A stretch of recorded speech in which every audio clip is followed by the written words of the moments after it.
Ողջույն սիրելի հայրենակիցներ։ Նոր ու հետաքրքիր տեսարժան վայրերի, հնամենի հուշարձանների եւ պատմական կոթողների որոնումներով եթերում պատմության վկաները հեռուստանախագիծն է։ Այսօրվա մեր թողարկումը նվիրված է երբեմնի ծովային տերություն Կիլիկիայի երկու հզոր ջրային ամրոցներին՝ Այասին եւ Անամուրին։ Սրանք եղել են Կիլիկյան հայկական պետության այն հզոր հենասյունը, որոնք վերահսկել են ափամերձ ողջ տարածքը, ահ ու սարսափի մեջ պահելով արտաքին բոլոր թշնամիներին։ Անամուր, Մամուրե ամրոց, բերդաքաղաք, որ եղել է Կիլիկիայի ծովային ամենակարևոր ամրոցներից մեկի պահապանը։ Այսօր էլ թեկուզ կիսախարխուլ, սակայն չի խոնարհվել ծովային առյուծը։ Կարծես փառահեղ անցյալը թույլ չի տալիս։ Հայոց պետության ոսկեղեն խարիսխ, հայոց թագավորի նավահանգիստ։ Այսպիսի անուններ են տվել պատմագիրները Այաս ամրոցին, որի 3 հսկայական փարոսների լույսը դեպի Շեն նավահանգիստ են ուղղորդել միջերկրականի ջրերի վրա ծանր լողացող առևտրական նավերին։ Իսկ ամրոցի պարիսպների տակ ծովախորշում մշտապես կազմ ու պատրաստ կայանել է Կիլիկյան ահարկու տորմիղը, հայոց սպառազեն բերդանավերով, Այաս եւ Անամուր։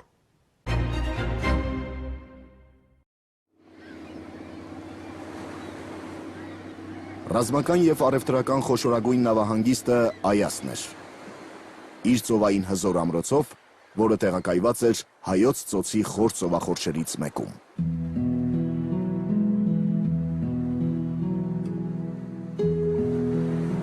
Այն հիմնադրել են հույն գաղթականները, մեր թվարկությունից առաջ 8-ից 7-րդ դարերում։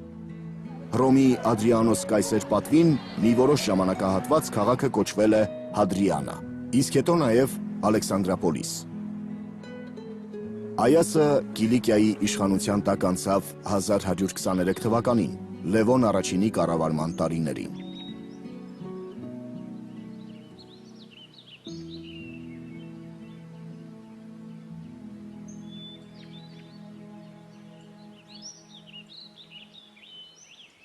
Այասի ծովեզերքին կանգնած են քաղաքի երկու աննվաճ ամրոցները՝ Մինա եւ Ներսի բերդերը։ Մինան ծառայում էր նավահանգիստ մտնող առևտրական նավերին։ Իսկ Ներսին Կիլիկիայի ռազմական նավատորմի խարսխակայանն էր։ Խավար ծովի անսահմանության մեջ նավերը կողմնորոշվում էին Այասի 3 փարոսների պայծառ լույսով եւ անվտանգ հասնում նավահանգիստ։ Այստեղ կար բաշտուն, մաքսակետ, որը բաժ եւ տուրք էր գանձում եւ հարստացնում պետական գանձարանը։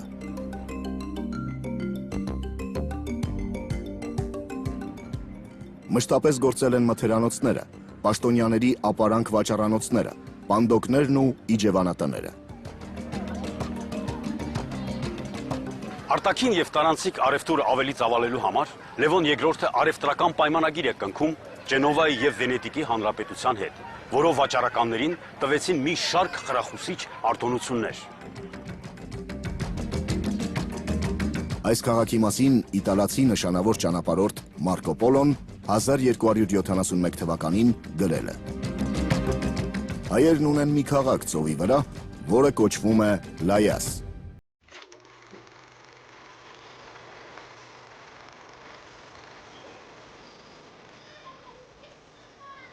Այստեղ նրանք մեծ առևտուր են կատարում։ Բոլոր համեմունքները, մետաքսյակերպասը, արծաթե եւ այլ արժեքավոր իրերն ու անոթները, որ գալիս են ներքին գավառներից, բերում են այս քաղաք։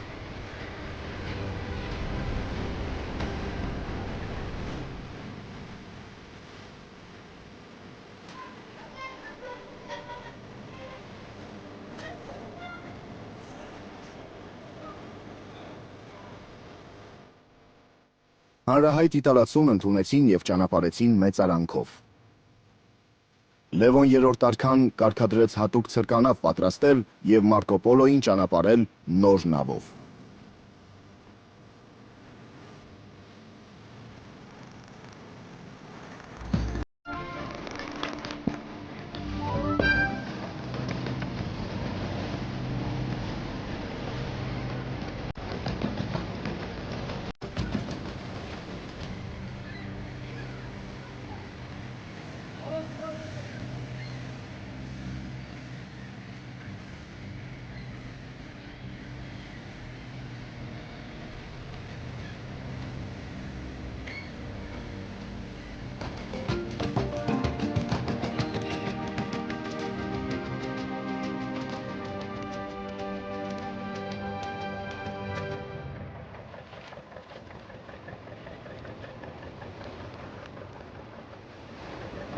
Այասը հին ժամանակներում կոչվել է Եգիա եւ ունեցել է ազատ քաղաքի արտոնություն։ Մեր հասկացություններով հարկ չի վճարել, ազատ է եղել բազում պարտավորություններից։ Հռոմի Ադրիանոս Կայսեր անունով այն Հադրիանա է կոչվել։ Եղել է նաև Կիլիկիայի հունական արքիեպիսկոպոսի աթորանիստը։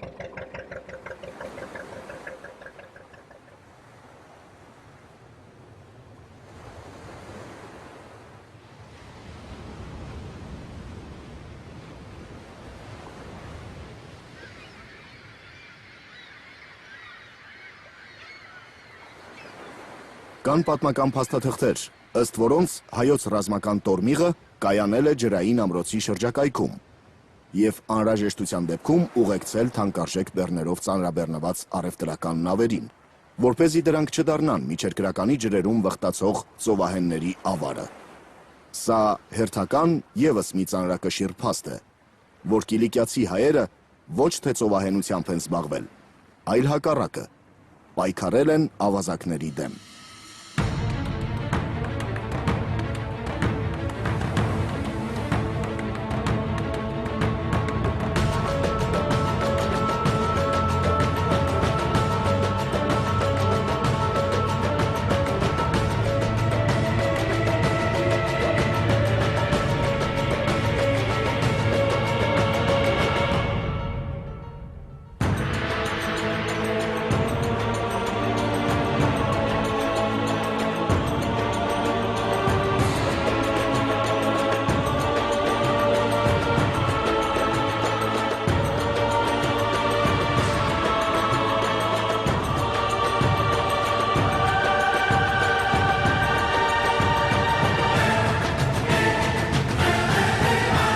Պատմագիրները հիացմունքով են հիշատակել Այաս բերդաքաղաքի մասին։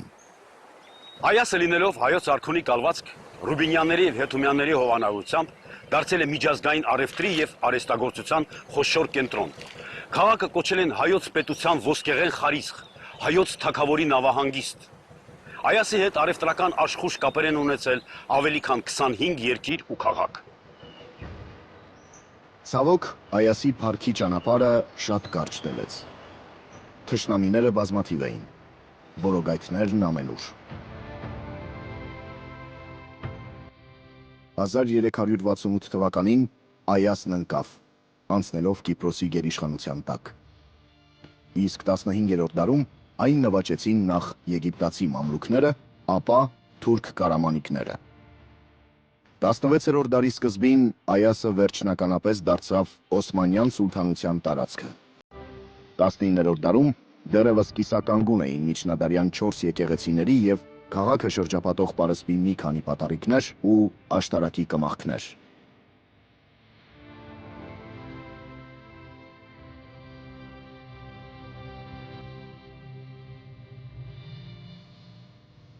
Այսօր այսպիսին է երբեմնի փառահեղ Այասը, ձկնորսական փոքրիկ մի թուրքական ավան, Յումուրտալիք անունով։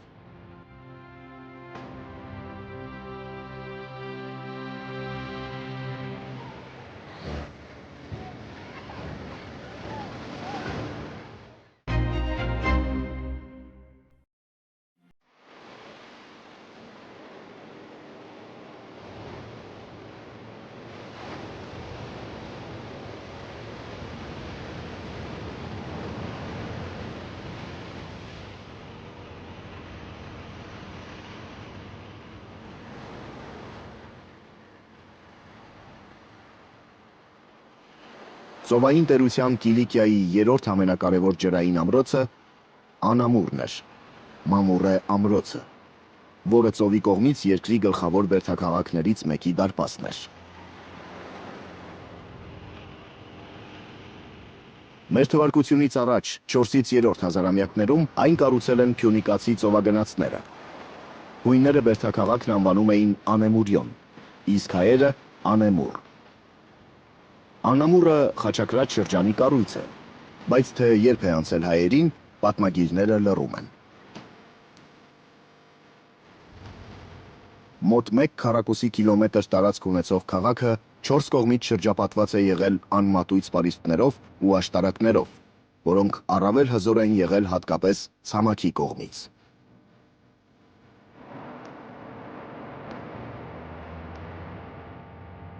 Կան հիշատակություններ այն մասին, որ անամուրը շատ դժվար է եղել նվաճել, քանի որ այս ամրություններից բացի պաշարման ժամանակ ծովի ջրով լցվել է նաև պարիսպների շուրջը փորված խրամը,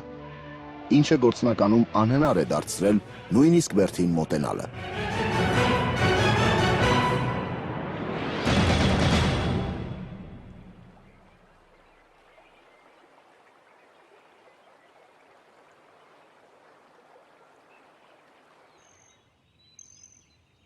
Ժամանակին անամուրը հանրահայտ էր հատկապես իր անձեռակերտ դղյակով, որն այսօր էլ ծովահայաց հատվածից բացի գրեթե ամբողջությամբ կանգուն է։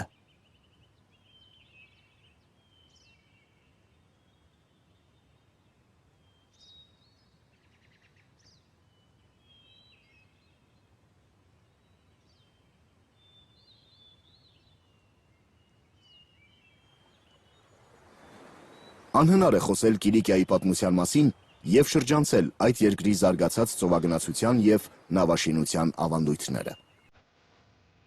14-րդ դարի վենետիկցի պատմիչ և աշխարհագրագետ Մարինո Սանուտո Դարչելոն խաչակրաց արշավանքների մասին պատմող իր գրքում նշել է. Կիլիկիացի հայերը ավելի քան 25 նավահանգիստ են ունեցել, որոնք ծառայել են թե առևտրական, թե ռազմական նպատակներով։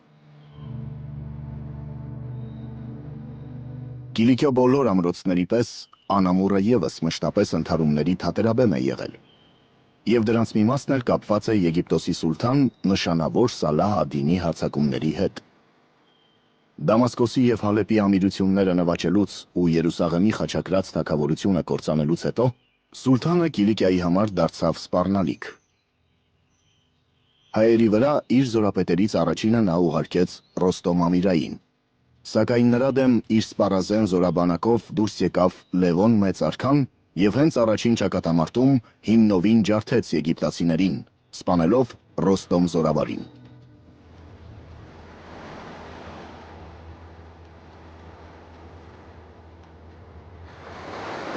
Սուլթան Սալահ ալ-Դինը հնազանդության վերջնագիր ուղարկեց Լևոն թագավորին, հակառակ դեպքում Կիլիկիան հողին հավասարելու սպառնալիքով։ Դրան հետևեց խիստ կտրական պատասխան, որ սուրհանդակը հասցրեց Սալահ ալ-Դինին։ Ասա սուլթանին, թե ես երկիր չունեմ քեզ տալու, բայց եթե գաս իմ երկրի վրա, քեզ կտամ երկսայրի ըմպելիք, ինչպես քո հավատակցին, Ռոստոմին։ Հեշտ չէ պատկերացնել, թե ինչ զորություն ու կամք պետք էր ունենալ անձամբ իրեն, մերձավոր արևելքի ահ ու սարսափ Սալահ ալ-Դինին նման ձևով պատասխանելու համար։ Արձագանքը չուշացավ։ Հայոց իշխանած իշխանի հանդուգն պատասխանից խիստ գազազած, սուլթանն իր բազմահազարանոց զորքով արշավեց Կիլիկիայի վրա։ Արշավեց, սակայն տեղ չհասավ, ոչ ինքը, ոչ էլ զորքը։ Ճանապարհին Սալահ ալ-Դինը հանկարծամահ եղավ, և Կիլիկիան գոնե այս անգամ չընկավ արյունահեղ պատերազմի հորձանուտը։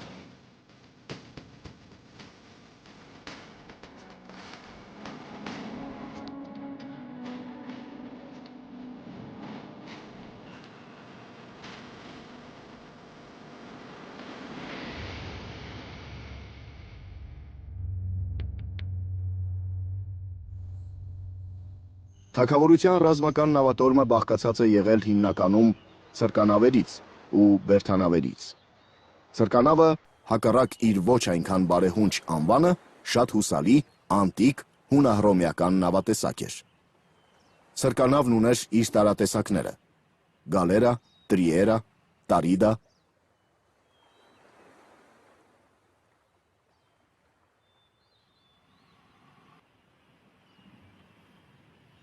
Առավել հզոր ու թանկարժեք լողացող սարքեր էին կիլիկյան բերդանավերը։ Լատիներեն այն անվանում էին գալեոն, իսկ կիլիկիացիները՝ ղալե։ Սրանք փյունիկյան ծագում ունեին և հեռվից նմանվում էին լողացող ամրոցների, բարձր կողերով և բերդաձև նավախելով։ Արաբական հիշատակությունների և մասնավորապես պատմագիր Իբն էլ-Վարդիի նկարագրության մեջ նշված են Կիլիկիայի 3 հզոր բերդանավերի անունները՝ Այաս, Շամա և Ատլաս։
Ցավոք այսօր միայն հպարտանալ կարելի է այն եղելությամբ, որ հայ թագավորները երկրի անվտանգության և տարբեր սպառնալիքներ չեզոքացնելու նպատակով պաշտպանվելուց բացի նաև արտաքին պատերազմներ են վարել և մեծամասամբ հաղթել։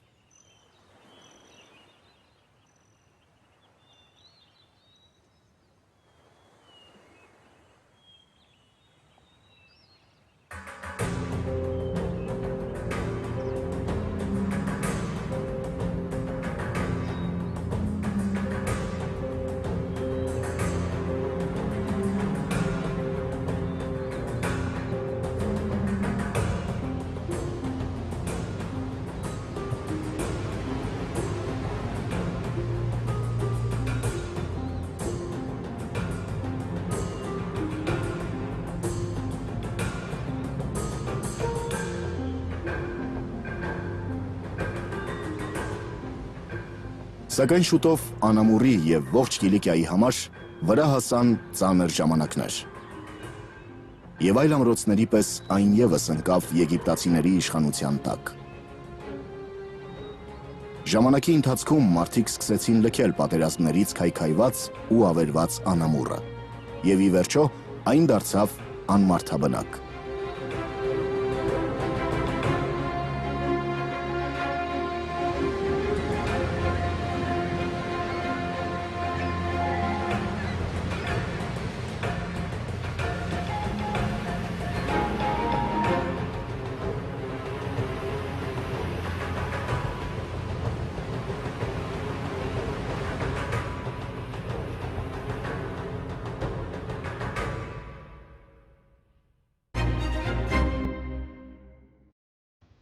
Կիլիկիայում անթիվ են ամրոցները, և նրանցից ամեն մեկը պատմական իր լեգենդն ունի,